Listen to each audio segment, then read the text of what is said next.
आप सभी को जय मसीह की। मैं परमेश्वर पिता का धन्यवाद करता हूं आज के इस सुंदर समय के लिए, जबकि वर्ष का प्रथम रविवार है और हम अपनी कलीसिया में आज प्रभु भोज की ब्यारी में शामिल होने के लिए आज यहाँ पर इकट्ठे हो सके हैं। और इस प्रथम रविवार में और इस विशेष अवसर पर परमेश्वर का वचन रखने के लिए मुझे समय स्थानीय पासवान के द्वारा दिया गया है। मैं अपने स्थानीय पासवान को भी धन्यवाद देता हूं कि जो अवसर उन्होंने मुझे दिया है।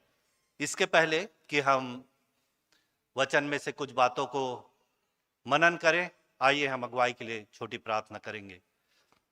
प्यारे पिता, हम तेरा धन्यवाद करते हैं तेरे जीवित वचन के लिए जो तूने हमें दिया है।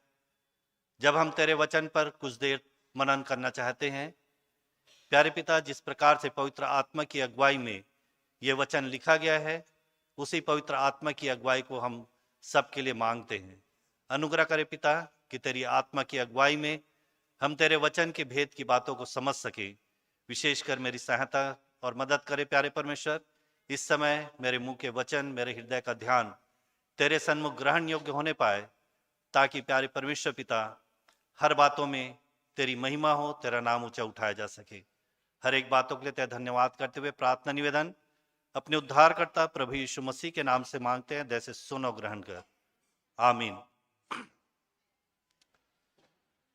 जो पैसेज पढ़ा गया है बहुत ही परिचित पैसेज है। उसमें से पहला कुरिन्थी उसका 11 अध्याय के पद 23 से 26 तक, इन वचनों को हम बार बार सुनते आए हैं। और विशेषकर जबकि प्रभु भोज की विधि जब पूर्ण की जाती है तो ये वचन वहां पर आता ही है। इन वचन में से मैं आपका ध्यान 26वें वचन की ओर ले जाना चाहता हूं, जहां पर लिखा है, क्योंकि जब कभी तुम यह रोटी खाते और इस कटोरे में से पीते हो तो प्रभु की मृत्यु को जब तक वह ना आए प्रचार करते हो। जब कभी तुम ये रोटी तोड़ते हो, इस कटोरे में से पीते हो, तो प्रभु की मृत्यु को जब तक वह ना आए प्रचार करते हो। इसका मतलब शुरू के बातों को यदि हम देखें तो यहां पर जब कहता है जब कभी तुम, इसका मतलब ये प्रभु भोज केवल एक बार का ही नहीं है। जैसे पौलुस कहता है कि एक ही विश्वास, एक ही बपतिस्मा, एक ही प्रभु है करके। बपतिस्मा के बारे में यदि हम कहें तो केवल एक ही बपतिस्मा पर हम विश्वास करते हैं, बार बार की बपतिस्मा पर विश्वास नहीं करते। परंतु प्रभु भोज के बारे में वो कहता है कि जब कभी लेते हो, मतलब जब जब हम लेते हैं। तो प्रियो, प्रभु भोज जो है वो हमारे जीवन में बार बार लिया जाना वाला है। और हम अपने कलीसिया की व्यवस्था के अनुसार से, किसी कलीसिया में यदि आप जाएंगे तो वहां पर प्रत्येक महीने के पहले रविवार को प्रभु भोज का आयोजन किया जाता है। परंतु हमारे मेनोनाइट कलीसिया की जो व्यवस्था है उसके अनुसार से हम महीने में 3 महीने में एक बार प्रभु भोज की ब्यारी में शामिल होते हैं। प्रियो, जब हम प्रभु भोज लेते हैं तो हमको इसका उद्देश्य मालूम होना जरूरी है, जो कि यहाँ पर दिया गया है। और यहाँ पर जैसा लिखा है कि तो प्रभु की मृत्यु को जब तक वह ना आए प्रचार करते हो। प्रभु भोज जब हम लेते हैं तो प्रभु भोज लेने के साथ साथ हमारा यह दायित्व है कि प्रभु की मृत्यु को जब तक वह ना आए हम प्रचार करेंगे। प्रचार की बात, सुसमाचार प्रचार की बात भी होती है, प्रभु के प्रेम की बात भी होती है, परंतु यहां पर कहता है कि प्रभु के मृत्यु का प्रचार कर। तो प्रियो, यहां पर जो प्रचार शब्द इस्तेमाल किया गया है वो ग्रीक भाषा में आता है केटेंगेलो। केटेंगेलो शब्द इसके लिए लिया गया है, और जिसका अर्थ यदि हम देखें तो एक अर्थ तो होता है प्रचार करना, दूसरा अर्थ है घोषणा करना, और तीसरा एक अर्थ होता है वो है जश्न मनाना। अर्थात जब हम प्रभु भोज लेते हैं तो हम प्रभु की मृत्यु का प्रचार करते हैं, साथ ही साथ हम प्रभु की मृत्यु की घोषणा करते हैं। यह घोषणा करने का अर्थ यह है कि हम इस बात को स्वीकार करते हैं कि प्रभु यीशु मसीह मेरे पापों के लिए मारा गया। इस बात की घोषणा हमारे जीवन के द्वारा से होनी चाहिए, और एक जश्न मनाने वाली बात है हमारे लिए। जब हमारे पापों का बोझ उठाकर प्रभु यीशु मसीह बलिदान हो गए और हमें इन पापों से जब छुटकारा मिला, तो हमारे लिए एक जश्न का समय है कि हम जश्न मना सकें कि प्रभु यीशु मसीह की मृत्यु के द्वारा से हमने छुटकारा को प्राप्त किया है। प्रियो, प्रभु भोज किस प्रकार से प्रभु यीशु मसीह के मृत्यु को दर्शाता है, इसको हम देखेंगे। तो लय व्यवस्था उसका 17 अध्याय,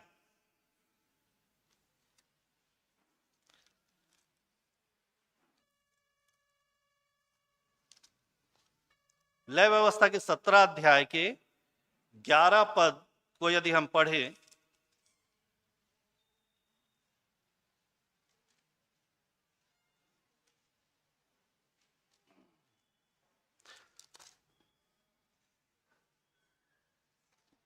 सॉरी 11 अध्याय के 17 पद,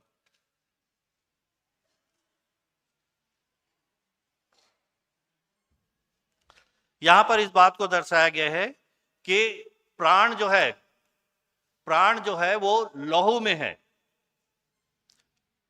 और लहू का जब अलग हो जाता है, लहू जब शरीर से अलग हो जाता है, तब हम ये कह सकते हैं वो मृतक दशा में है। प्रभु भोज में यदि हम देखें तो रोटी और दाखरस दोनों अलग अलग स्थान पर है, दोनों अलग अलग है, एक साथ मिला हुआ नहीं है। रोटी जो है प्रभु के देह को बता रही है और दाखरस प्रभु के लहू को। तो यह मृत्यु को इस प्रकार से दर्शा रहा है कि रोटी मतलब प्रभु की देह और दाखरस मतलब उसका लहू। तो लहू जो है, जो जीवन है, वो अलग हो चुका है, और लहू जब किसी शरीर से अलग हो गया तो वो मृतक दशा में है, एक मृत्यु को दर्शा रहा है। और यदि मृत्यु को और भी यदि हम अच्छे से समझना चाहेंगे तो रोटी जिस प्रकार से बनती है, तो रोटी के लिए सबसे पहले गेहूं है वो बोया जाता है, जमीन में वो दफन होता है, फिर उगा, वो उगने के बाद जब पौधे का रूप धारण किया, ठंडी हवा और धूप का सामना उसको करना पड़ा। उसके बाद जब फसल तक पककर तैयार होता है तो वो तेज हंसिये से वो काट दिया गया है, फिर उसको पीटा गया, पीटने के बाद जब गेहूं निकला उसको पीसा गया, और फिर पीसने के बाद उस आटे से रोटी बनाई गई और रोटी को फिर आग पर तपाया गया है। तो रोटी जो है प्रभु यीशु मसीह की देह, जिसको हम प्रभु भोज के समय खाते हैं, वो यीशु मसीह के दुख को दर्शाती है कि किस प्रकार से प्रभु यीशु मसीह हमारे दुखों को लेकर, हमारी तकलीफों को लेकर, हमारे पापों को लेकर दुख सहा। दाखरस के विषय में यदि हम कहें तो दाखरस भी जो बनाया जाता है, जो दाग के बेल हैं उससे, अंगूर दाग की लताओं से गुच्छे को काटा गया, काटे जाने के बाद वो रौंदा जाता है या फिर मशीन से उसको इतना दबाया जाता है जब तक कि वो उसका पूरा रस ना निकल जाए। जिस प्रकार से प्रभु यीशु मसीह के शरीर से खून बह गया, उसी प्रकार से दाखरस भी जो है वो निकाला जाता है। और प्रभु यीशु मसीह जो हमारे उद्धार करते हैं, यहोवा के क्रोध से तब तक उनको रौंदा गया जब तक कि उनका खून हमारे खातिर ना बहा दिया गया। यशायाह उसके 63 अध्याय जो पद 1 से 6 हमारे मध्य रखा गया है, उसको यदि हम देखें तो यह मसीह की भविष्यवाणी को दर्शाता है। प्रियो, इस बात को ध्यान रखेंगे यहाँ पर जब हम पढ़ते हैं तो परमेश्वर और मसीह, हम इस बात को जानते हैं मसीह स्वयं परमेश्वर है और परमेश्वर ही मसीह है। इन दोनों के तालमेल को हम यहाँ पर देख पाते हैं। पहला पद में यहाँ पर लिखता है, यह कौन है जो एदोम देश से बोस्रा नगर से बैजनी वस्त्र पहने हुए चला आता है, जो अति बलवान और भड़कीला पहनावा पहने हुए झूमता चला आता है। बैजनी वस्त्र, प्रभु यीशु मसीह को हेरोदेस ने बैजनी वस्त्र पहनाया था। फिर कहता है झूमता चला आता है। जब प्रभु यीशु मसीह क्रूस उठाकर गुलगुता के मार्ग पर जा रहे थे तो वो लड़खड़ाते हुए जा रहे थे। तो इस प्रकार से यहाँ पर उस बात को दर्शाया गया है कि झूमता हुआ चला आता है। फिर आगे यहाँ पर यदि हम देखें तो कहता है यह मैं ही हूं। मैं हूं वाला जो शब्द है वो प्रायः परमेश्वर अपने लिए इस्तेमाल करता है, मैं हूं। तो यहां पर परमेश्वर जो है वो मानव रूप में आया। आगे यदि हम पढ़ेंगे तो वहां पर कहता है जो धर्म से बोलता और पूरा उद्धार करने की शक्ति रखता हूं। ये प्रभु यीशु मसीह अपने आप के लिए वहां पर कह रहे हैं। फिर आगे यदि देखेंगे तो पद 2 में कहता है तेरा पहरावा क्यों लाल है। पद 3 में कहता है परमेश्वर दाख रौंद रहा है। तो दाख जो है यहाँ पर प्रभु यीशु मसीह ही है और उसको परमेश्वर रौंद रहा है, और उसके रौंदे जाने से जो दाख रस या लहू वहां पर निकलता है, वही लहू जो है वो हमारे पापों के लिए बहाया गया है। फिर आगे यहां पर देखेंगे तो लिखता है किसी ने मेरा साथ नहीं दिया। प्रकाशित वाक्य में यदि हम पढ़ेंगे तो जब मोहर खोलने की बात आई तो कोई भी उसके योग्य नहीं निकला, केवल प्रभु यीशु मसीह के। तब वहां पर कहता है इस उद्धार के लिए, इस उद्धार का जो काम प्रभु यीशु मसीह हमारे लिए कर रहे थे उसके लिए कोई दूसरा योग्य नहीं था। पद 4 में यदि देखें तो वहां पर लिखा है बदला लेने का दिन और छुटकारे का दिन। दोनों दिन एक ही दिन को दर्शा रहे। और पद 5 में फिर आगे कहता है मैंने अपने भुजबल से उद्धार किया। पद 6 में यदि देखें तो वहां पर फिर लिखता है क्रोध में आकर देश देश के लोगों को लताड़ा। अर्थात देश देश के लोगों को लताड़ा, हम जो लताड़े जाने के योग्य थे, हम जो परमेश्वर के द्वारा उसके क्रोध के द्वारा से रौंदे जाने के योग्य थे, हमारे बदले में प्रभु यीशु मसीह वहां पर रौंदे गए, प्रभु यीशु मसीह वहां पर लताड़े गए, ताकि उनके लहू बहाए जाने के द्वारा से हम उद्धार को प्राप्त कर सके हैं। प्रियो, अन्य की मृत्यु की अपेक्षा प्रभु यीशु मसीह की मृत्यु हमारे लिए ज्यादा महत्वपूर्ण होती है, क्योंकि यहां पर जब हम पहला कुरिन्थी उसके 11 अध्याय के 26 पद में पढ़ते हैं कि हम उसकी मृत्यु का प्रचार करते हैं, हम किसी दूसरे की मृत्यु का प्रचार नहीं करते, प्रभु यीशु मसीह की मृत्यु का प्रचार करते हैं। इस कारण क्योंकि ये मृत्यु महत्वपूर्ण है, ये मृत्यु हमारे जीवन से जुड़ी हुई बातें हैं। ये मृत्यु एक ऐसी महत्वपूर्ण मृत्यु है जिससे हमारा बहुत ही घनिष्ठ संबंध है। यदि दूसरा कुरिन्थी उसके 5वें अध्याय के पद 15 को यदि हम पढ़ें तो वहां पर प्रभु यीशु मसीह के बारे में वहां पर लिखा है कि प्रभु यीशु मसीह जो है वो सबके लिए मरे, सबके लिए मरा। इस संसार में जितने भी लोग हैं सभी के लिए प्रभु यीशु मसीह मरे, पर जो विश्वास करता है वो उसी पर ही वो लागू होता है। प्रियो, ऐसा नहीं है कि प्रभु यीशु मसीह सबके लिए मरे तो सबका उद्धार हो गया। इसके लिए अवश्य है कि उस व्यक्ति को प्रभु यीशु मसीह पर, उसके बलिदान पर विश्वास करना अवश्य है।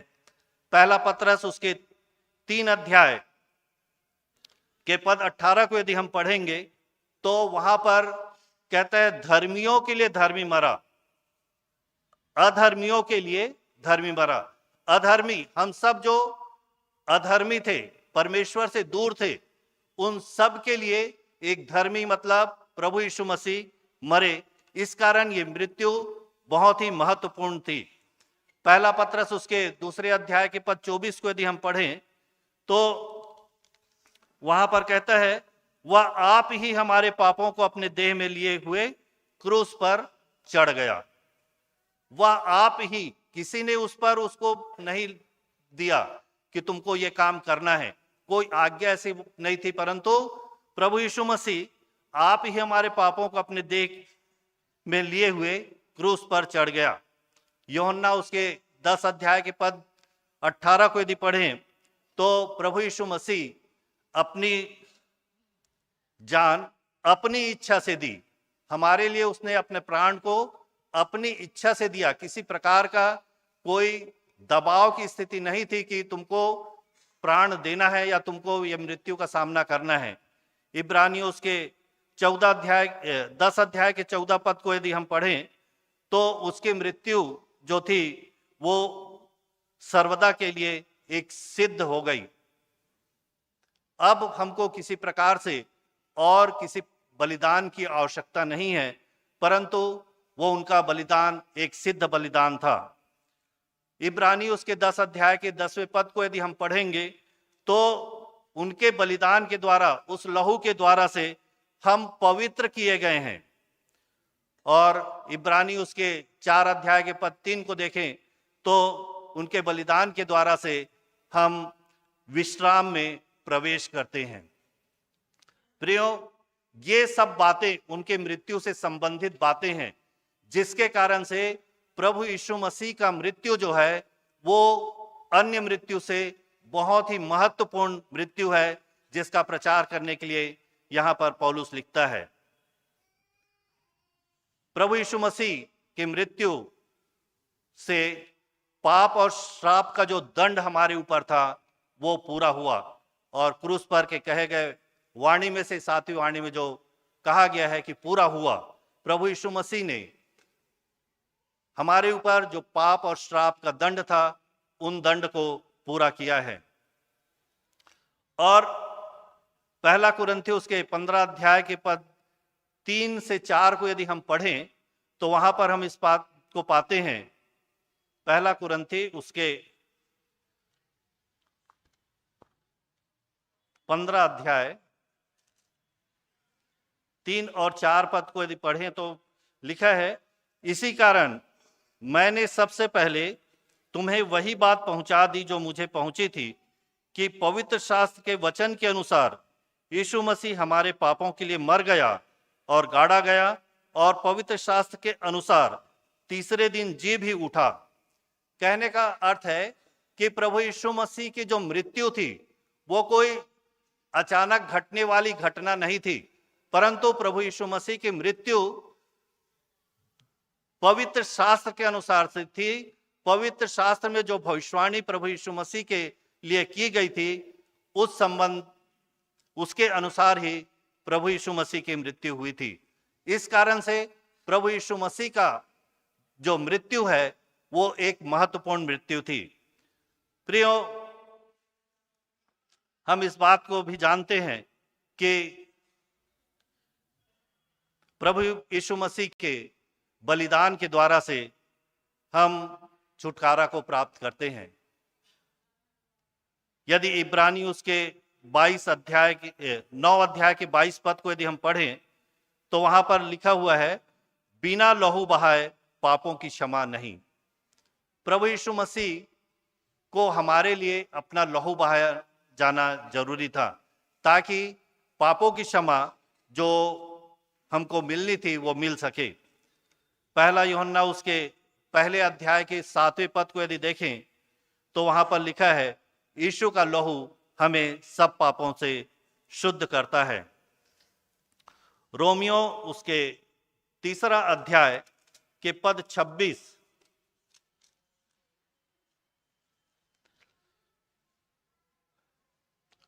को यदि हम देखें तो वहां पर लिखा हुआ है, वरन इसी समय उसकी धार्मिकता प्रकट हो कि जिससे वह आप ही धर्मी ठहरे और जो यीशु पर विश्वास करे उसका भी धर्मी ठहराने वाला हो।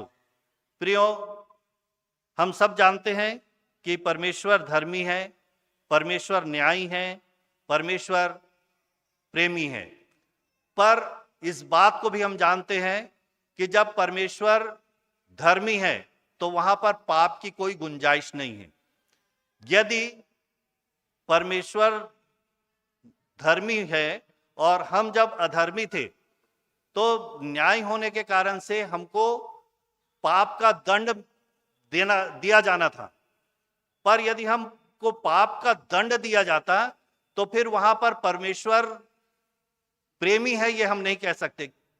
जैसे कि परिवार में हम अपने बच्चों को दंड देते हैं, परंतु वो हमारा बच्चा है, इस कारण हम उसको सोच समझ के दंड देते हैं कि उसका दंड भी पूरा हो जाए और हमारा प्रेम भी वहां पर दिखाई दे।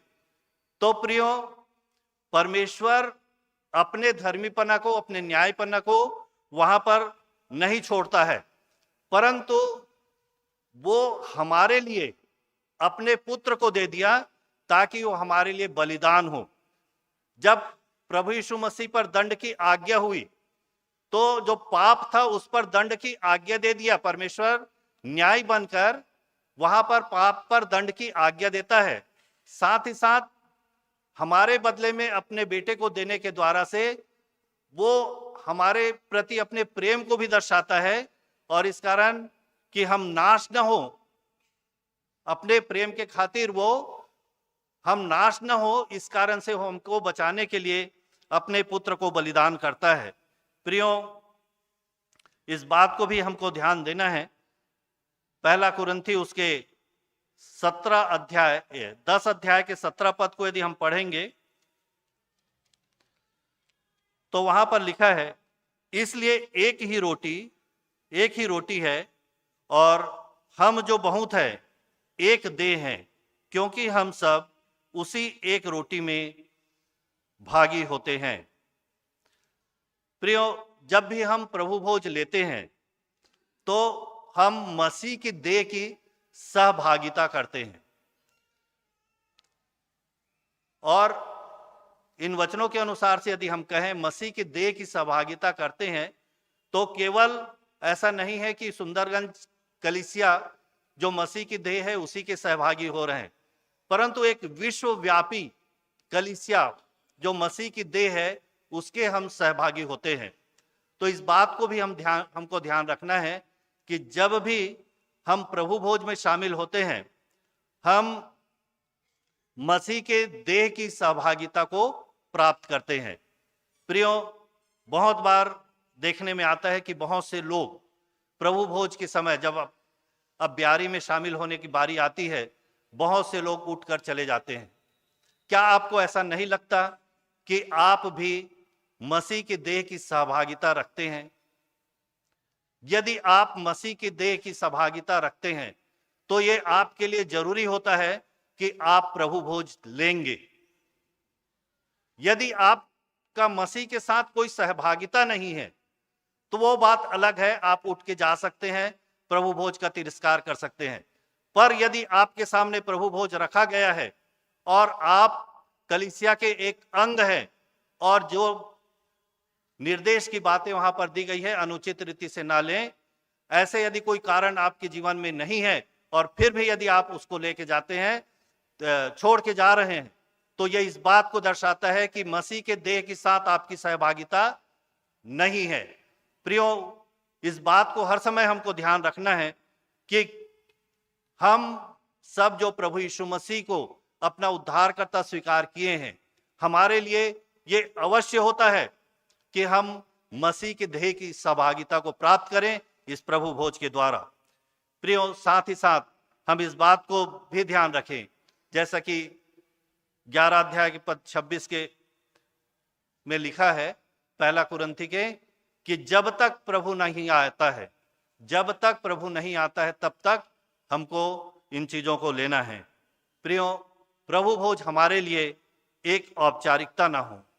ये प्रभु भोज जब भी हम लेते हैं, प्रभु यीशु मसीह के मृत्यु के महत्व को हमको जानना है। प्रभु यीशु मसीह के मृत्यु का प्रचार हमको करना है, प्रभु यीशु मसीह के मृत्यु की घोषणा हमको करनी है, प्रभु यीशु मसीह के मृत्यु का जश्न हमको मनाना है। जिस प्रकार से इस्राएलियों के समय होता था, जब महापवित्र स्थान में महायाजक जो है साल में एक बार प्रवेश करता था और बाहर प्रजा इंतजार करती थी थरथराते और कांपते हुए कि क्या होता है वहां। और जब महायाजक वहां पर अपना बलिदान चढ़ा के जब वो वापस आता था लहू चढ़ा के, तो पूरे इस्राएली लोग एक जश्न मनाते थे। उनके जश्न मनाने का कारण होता था कि उनका प्रायश्चित स्वीकार कर लिया गया है। प्रियो, यदि आपको भी इस बात का एहसास है कि मेरे पापों का प्रायश्चित प्रभु यीशु मसीह ने स्वीकार कर लिया है, तो ये हमारे लिए एक जश्न का समय होना चाहिए जब हम प्रभु भोज को ग्रहण करते हैं। परमेश्वर आपकी और मेरी सहायता करे कि जब भी हम प्रभु भोज ग्रहण करें, प्रभु यीशु मसीह के मृत्यु के महत्व को समझे। हम किसी प्रकार से ऐसा कोई कारण ना आने दें जिससे हम प्रभु भोज का तिरस्कार करें, परंतु यदि हम मसीह की देह की सहभागिता चाहते हैं तो अवश्य है कि हम इस प्रभु भोज में शामिल हों, प्रभु भोज को ग्रहण करें। प्रभु यीशु मसीह के मृत्यु को जब तक वो दोबारा नहीं आता है तब तक हम उसको प्रचार करें। परमेश्वर इन वचनों के द्वारा हम सबको आशीष दे। आइए हम प्रार्थना करें। सेनाओं के यहोवा पिता परमेश्वर, हम तेरा धन्यवाद करते हैं तेरे जीवित वचन के लिए, धन्यवाद करते हैं अपने प्रभु यीशु मसीह के लिए जिन्होंने हमारे पापों के प्रायश्चित के लिए अपने आप को दे दिया। प्यारे प्रभु जी, जब हम इस पवित्र ब्यारी में शामिल होने के कगार पर हैं, प्यारे परमेश्वर हमें से हर एक की सहायता और मदद कर कि मसीह में हमारी सहभागिता होने पाए, और जब भी हम इसे ग्रहण करें प्रभु, हम आपकी मृत्यु का प्रचार करने वाले हो सके। हर एक बातों के लिए तेरा धन्यवाद करते हैं, तेरे जीवित वचन के लिए तेरा धन्यवाद करते हुए प्रार्थना निवेदन अपने उद्धारकर्ता प्रभु यीशु मसीह के नाम से मांगते हैं, जैसे सुन और ग्रहण कर।